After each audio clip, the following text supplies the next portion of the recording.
ഓം ശ്രീനാരായണ പരമ ഗുരവേ നമഃ. ഗുരുമാർഗത്തിലേക്ക് ഏവർക്കും സ്വാഗതം. ആത്മോപദേശ ശതകത്തിൻ്റെ 6-ാമത്തെ ശ്ലോകത്തിലേക്ക് നമുക്കൊന്ന് നോക്കാം. ആത്മാവിനെ കുറിച്ചാണ്. നമ്മളുടെ മനസ്സും ബുദ്ധിയും ഒക്കെ വളരെ സൂക്ഷ്മമായിട്ട് പ്രവർത്തിക്കേണ്ട ഒരു തലമാണ്. അപ്പോൾ ഇതെല്ലാം മനസ്സിൽ കണ്ടുകൊണ്ട്, അല്ലെങ്കിൽ നമ്മൾ അതിനുള്ള ഒരു തയ്യാറെടുപ്പിൽ വേണം ഇതിനെ കാണാൻ. വെറുതെ ഒരു ഉപരിപ്ലവമായിട്ടുള്ള ഒരു ഓട്ടമായിട്ട് നമ്മളിതിനെ കാണാൻ പാടില്ല. അപ്പോൾ ഇവിടെ ഗുരു ഈ ശ്ലോകത്തിൽ പറയുകയാണ്, ഉണരണം ഇനി ഉറങ്ങണം, ഭുജിച്ചീടണം അശനം, പുണരേണം എന്നിവണ്ണം, അണയും അനേക വികൽപ്പമാകയാൽ ആരുണരുവതുള്ളൊരു നിർവികാര രൂപം. അപ്പം നമ്മുടെയൊക്കെ ഓരോരുത്തരുടെയും ദൈനംദിന ജീവിതത്തിലെ മാനസികാവസ്ഥ, അല്ലെങ്കിൽ നമ്മൾ ചെയ്തുകൊണ്ടിരിക്കുന്ന കാര്യങ്ങളെയാണ് ഗുരുവോട് പറയുന്നത്. ഉണരണം ഇനി ഉറങ്ങണം, ഭുജിച്ചീടണം അശനം, പുണരേണം.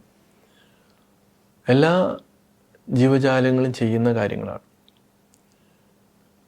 മുൻപിലത്തെ ശ്ലോകത്തിലും അത് സൂചിപ്പിക്കേണ്ടതാണ്.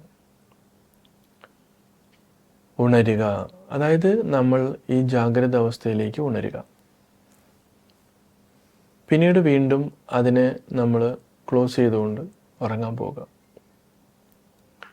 ഇതിൻ്റെ ഇടയ്ക്ക് എന്ത് ചെയ്യുന്നു? നമ്മൾ ധാരാളം ഭുജിക്കുന്നുണ്ട്, ഭക്ഷണം കഴിക്കുന്നു. ഇപ്പോൾ മനുഷ്യൻ മാത്രമാണ് ഭക്ഷണം കഴിക്കുന്നതിൽ പ്രത്യേകിച്ച് ഒരു നിയന്ത്രണം വെക്കാത്ത ഒരു ജീവി. അവന് എപ്പോൾ ഭക്ഷണം കൊടുത്താലും കഴിക്കും. പാതിരാത്രിക്ക് ഉൾപ്പെടെ വളരെ ഹെവി ആയിട്ടുള്ള ഭക്ഷണമാണ് അവൻ കഴിക്കുന്നത്. ഭക്ഷണത്തിൽ നിന്നും അസുഖങ്ങൾ ഉണ്ടാകുന്ന ഒരേ ഒരു ജീവി മനുഷ്യനാണ്. എന്നാൽ ഇവന് ഇഷ്ടം പോലെ ഇവൻ സ്വയം അഭിമാനിക്കുന്നത് വിവേകിയാണ്, മൃഗങ്ങളെക്കായൊക്കെ ടോപ്പിലാണ് നിൽക്കുന്നത് എന്നൊക്കെയാണ്. പക്ഷേ ഇന്നത്തെ ഭക്ഷണ രീതി നമ്മൾ നോക്കിയാൽ ഒരു മൃഗവും അവൻ്റെ സ്വന്തം, ആ മൃഗത്തിൻ്റെ സ്വന്തം ശരീരത്തിൻ്റെ ആവശ്യത്തിന് മാത്രമാണ് കഴിക്കുന്നത്. പക്ഷെ മനുഷ്യൻ അങ്ങനെയല്ല. ഇപ്പോൾ ഗുരു ഇവിടെ ഇതൊക്കെ സൂചിപ്പിക്കുന്നത് എന്തിനു വേണ്ടിയാണ്? ആരെയും കുറ്റപ്പെടുത്താനല്ല. ഒരുപക്ഷെ നമ്മളെപ്പോലെയുള്ള ആളുകളെയൊക്കെ ഒന്നുകൂടിയും അവർക്കൊന്ന് കൺതുറന്ന് കാര്യങ്ങൾ മനസ്സിലാക്കാൻ വേണ്ടിയാണ്. നമ്മുടെ കേരളത്തിൽ തന്നെ നമ്മൾ നോക്കിയാൽ ഏറ്റവും കൂടുതൽ BP, sugar, cholesterol, gas trouble, constipation, ഇങ്ങനെയുള്ള അസുഖങ്ങളെല്ലാം ഉള്ളത് മലയാളികൾക്കാണ്. പ്രത്യേകിച്ച് ഫാസ്റ്റ് ഫുഡ് കഴിക്കുന്നവർക്ക് അതിഭീകരമാണ്. ഇപ്പോഴത്തെ കണക്കൊക്കെ വെച്ച് നോക്കുമ്പോൾ ചിക്കൻ കഴിക്കുന്നവരിൽ ക്യാൻസർ, കുടൽ ക്യാൻസർ കൂടുതലായിട്ട് കാണുന്നുണ്ട്.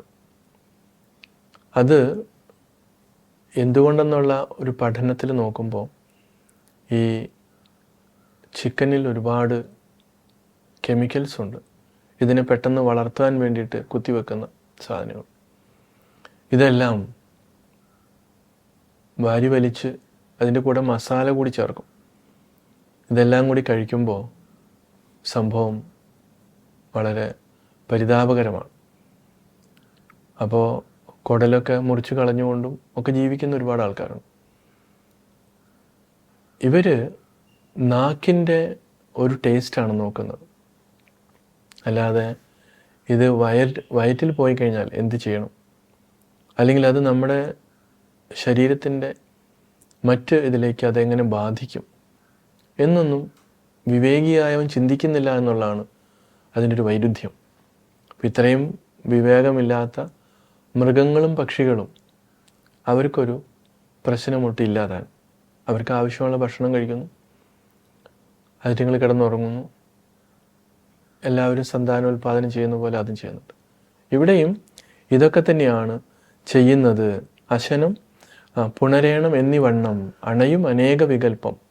അപ്പോൾ ഇങ്ങനെ ഒക്കെയുള്ള ഒരുപാട് വികൽപ്പങ്ങളിൽ പെട്ടിരിക്കുന്നത് കൊണ്ട് ഗുരു പറയാണ്, ആരുണരുവത് ഉള്ള് ഒരു നിർവികാര രൂപം. അപ്പോൾ ഇവിടെ ഉള്ള ആ നിർവികാര രൂപത്തിലേക്ക് ആരാണ് ഒന്ന് ഉണർന്നു വരുന്നത്? ഒരു ചോദ്യമാണത്. അപ്പോൾ ഇത്രയും വികല്പങ്ങളിൽ പെട്ട് കിടക്കുന്ന മനുഷ്യ മനസ്സ് അല്ലെങ്കിൽ ആ ജീവൻ, അത് നിർത്താതെ ഈ നിർവികാരമായിട്ടുള്ള സാക്ഷിയായിട്ടുള്ള മുൻപ് സൂചിപ്പിച്ച ആ ഒരു വിലമതിയാത്ത ആ വിളക്കിനെ എങ്ങനെയാണ് തിരിച്ചറിയാൻ പറ്റുക? അപ്പോൾ ഇവിടെ നമ്മുടെ വിവേകം ശരിയായ രീതിയിൽ ഉപയോഗിക്കേണ്ടിയിരിക്കുന്നു എന്നുള്ള.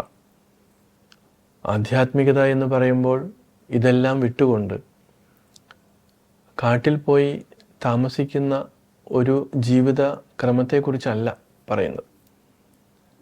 അത് അങ്ങനെയുള്ള ആളുകൾക്ക് അവിടെ പോകാം.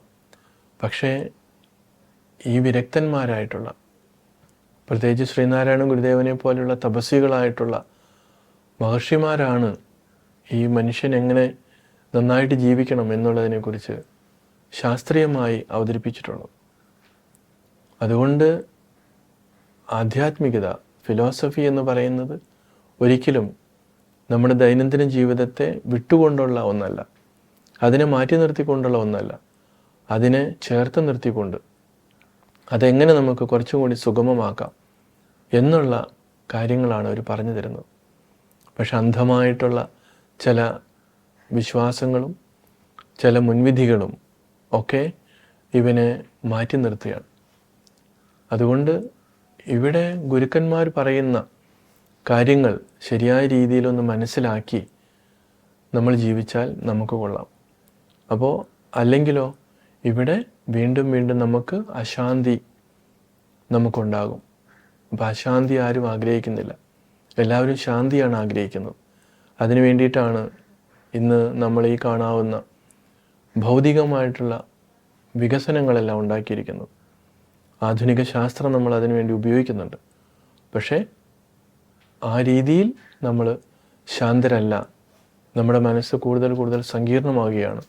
സ്നേഹത്തിനും ദയയ്ക്കും കാരുണ്യത്തിനും യാതൊരു വിലയും കൊടുക്കാത്ത രീതിയിലേക്ക് നമ്മൾ പോവുകയാണ്. മനുഷ്യനെ കൊന്നൊടുക്കാൻ വേണ്ടിയിട്ടുള്ള ഉപകരണങ്ങളെല്ലാം, മിസൈലുകളെല്ലാം വാരിക്കൂട്ടി നമ്മൾ ജീവിക്കുകയാണ്. അത് വികസനത്തിൻ്റെ പേര് പറഞ്ഞാണ്. തീർച്ചയായിട്ടും ഗുരുവിൻ്റെ വാക്കുകളിലേക്ക് നമുക്ക് ശ്രദ്ധിക്കാം. അതിന് ഇടവരട്ടെ. എവർക്കും നമസ്കാരം.